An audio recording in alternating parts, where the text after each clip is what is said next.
Well, hello, traders and investors. I'm L.A. Little, and this is your daily NeoTA wrap.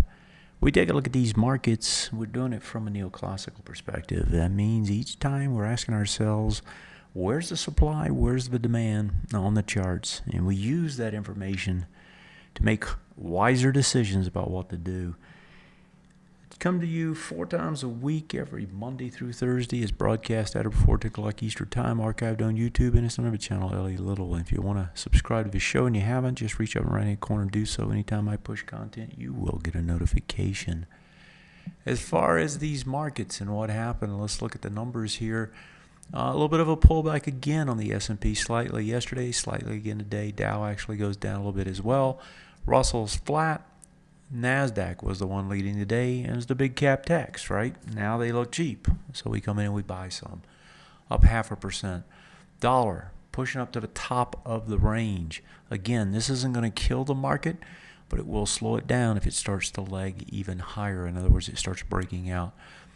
Strong dollar typically doesn't help Asia, and that's kind of slowing them down a little bit.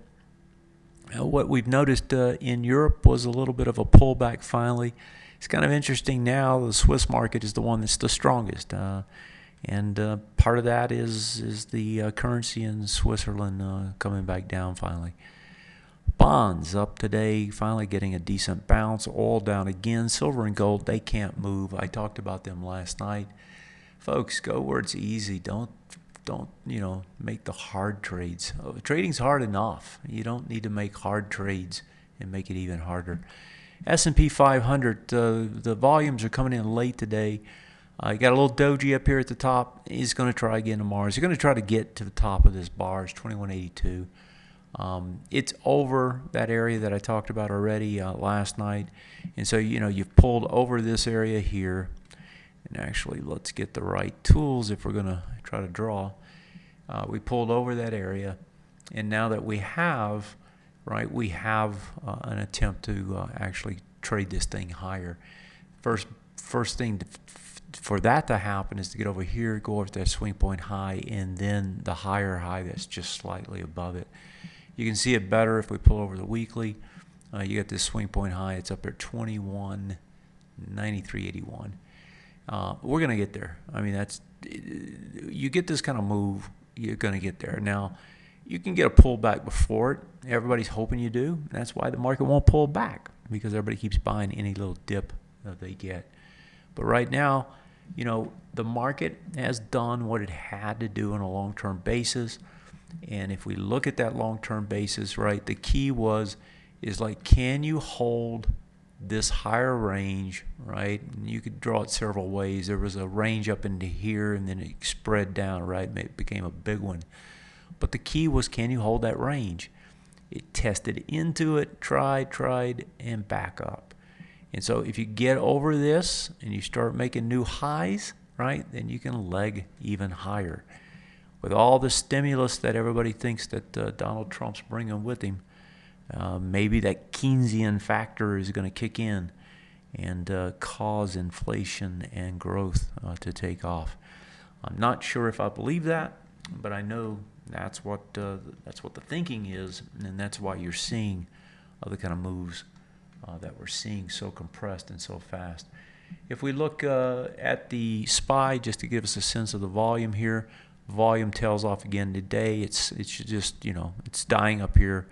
It's a huge move, just dying up there, and I don't think it's going to go much higher without some sort of a consolidation, which is what it's trying to do now. And I'll pop over to the Russell to emphasize that. You get this vertical move, and now you're just kind of hanging, right? What it's trying to do, and I suspect it's going to happen maybe as soon as tomorrow, is it's trying to get back up to that high, test it, and do a test failure. So in other words, get over it, back under it, and close underneath it. And if you do that, right, then you can get some sort of move back to the downside. Where do you come to? Well, just look at your overlaps on the way back, right? All of those are game, all the way down. Is it going to come way back here? I kind of doubt it. You got to look at this one first, then you look at that one if it gets past it. But that's the sort of stuff. And then neoclassically, there's other things like swing point high, retest, regens, and so forth. So there's a lot of things to work with here right now.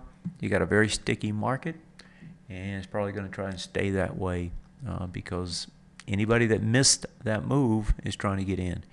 Same thing here on the NASDAQ. Now the NASDAQ got almost to that price point. 5302, didn't quite get to it. I suspect it's going to try and do it tomorrow. Again, potential for test failure here. The Russell, the S&P, all of them. NDX is the one that was making up ground today. Money started flowing back into the likes of Apple and Google and Microsoft, and they're getting their bounce. And this is bouncing higher. And given that that's such a huge weighting, that kept the market elevated today. If you look overseas, I don't think there's much there. I'm going to pop into the OX markets because I want to look at the dollar.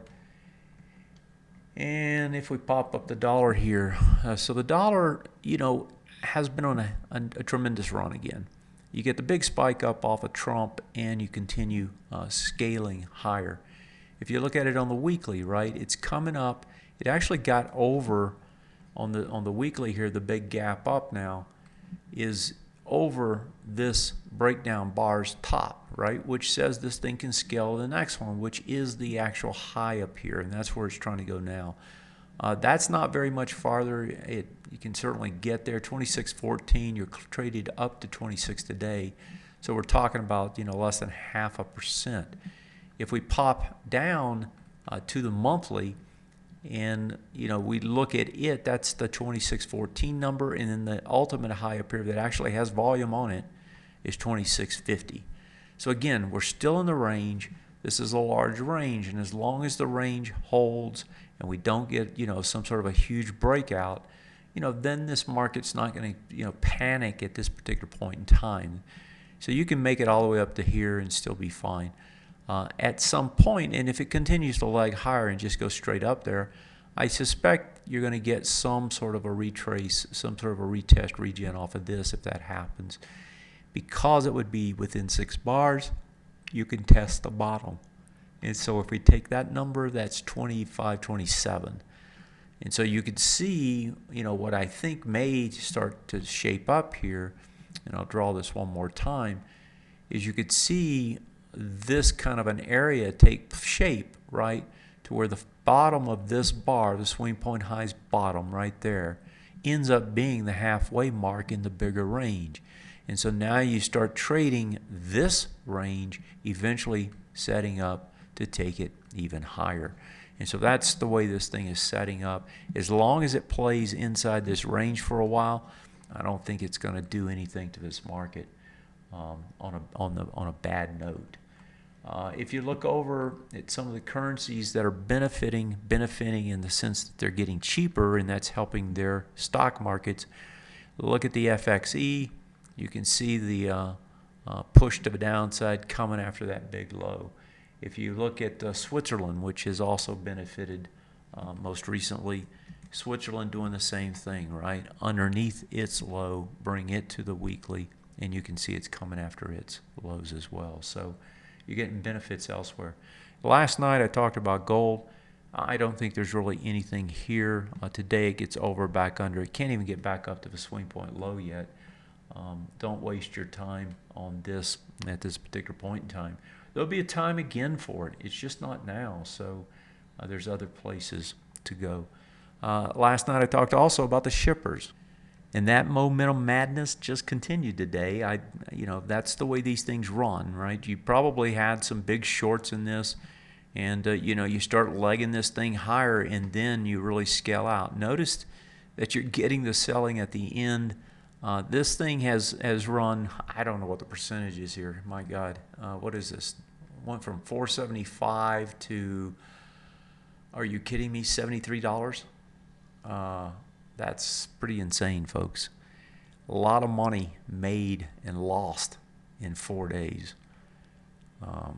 That's pretty amazing, actually. So, what would I be doing here? I would not short anything like this. I think your run is probably over if you're playing this. If I'm in this, I'm taking my money and taking it big time. And laughing all the way to the bank. And these things come, right? You get a very bullish market, and you have short interest that's high, 20-30%, and a small match turns into a huge fire for those who are shorting things.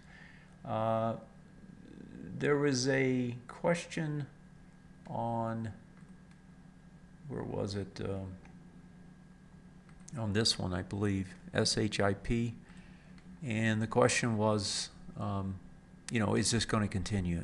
Folks, momentum can continue much longer than you think. And so, if I look at these guys and, bring them back, you just went and hit your high and you hit it with more volume. So, on a weekly basis, this can test it again tomorrow. I just don't know how much longer these things can run.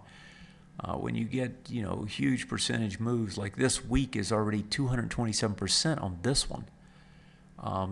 If you're playing along with this move, book some of that gain on the way. I mean, don't I don't know how much you want. You got to take some of your money. Where else do we have hot sectors? Well, you have them almost everywhere. I mean, not 200%, but I mean, like here's IBB last week, 14%. Transports, these things have been on fire, and they were on fire before Trump. 6%, and they continue this week. I mean, these major sectors have had huge runs themselves. I mean, here's the XLI, which is the industrials, 8% on a major sector. Huge names in these sectors. If you've drilled down to things that are, like the major subsectors and things that have really ran, like say the regional banks. Let me pull one of those up. You've had these massive moves. Here's regional banks up 14% in a week. Really, it was in roughly 4 days, the majority of it. Things that people thought would move, like coal, sold off because they've already had a huge run. So you had the spike that then was sold.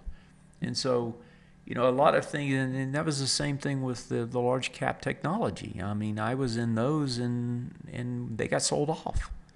How bad can it be when you're long and the thing that you think is going to deliver you some goods blows up in your face, and for no other reason than people moving their money elsewhere.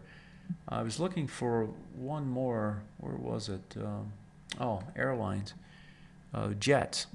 Look at the move that's starting to take place here. Just starting to break out on both these highs.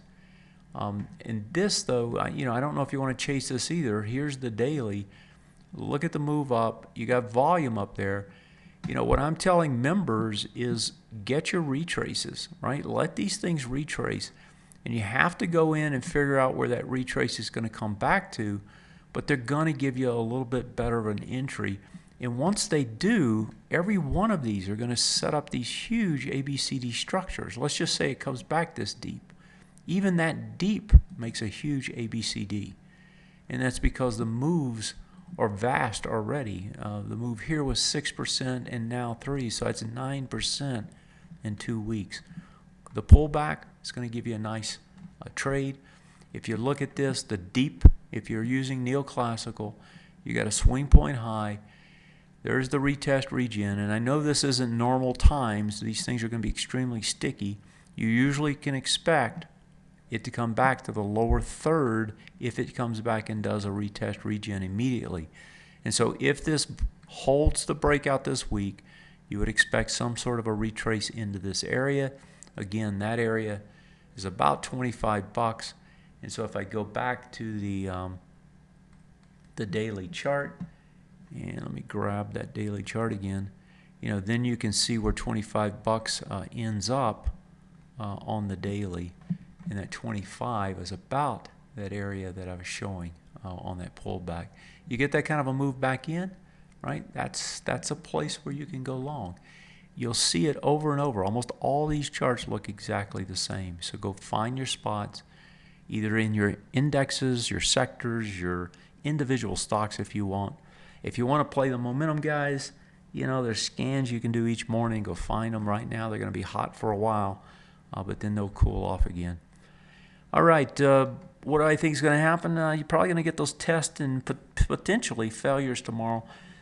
Don't short this market. You know, if you're going to do anything, just catch a retrace and buy it. You're asking for trouble if you're shorting, because a lot of times you can see these things move 7, 8, 9, 10 days in a row and, you know, squeeze you out at the end before they finally turn. Have a great night.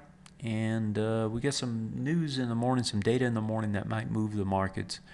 That's it for tonight. Have a great one. I'll see you next time. Good night.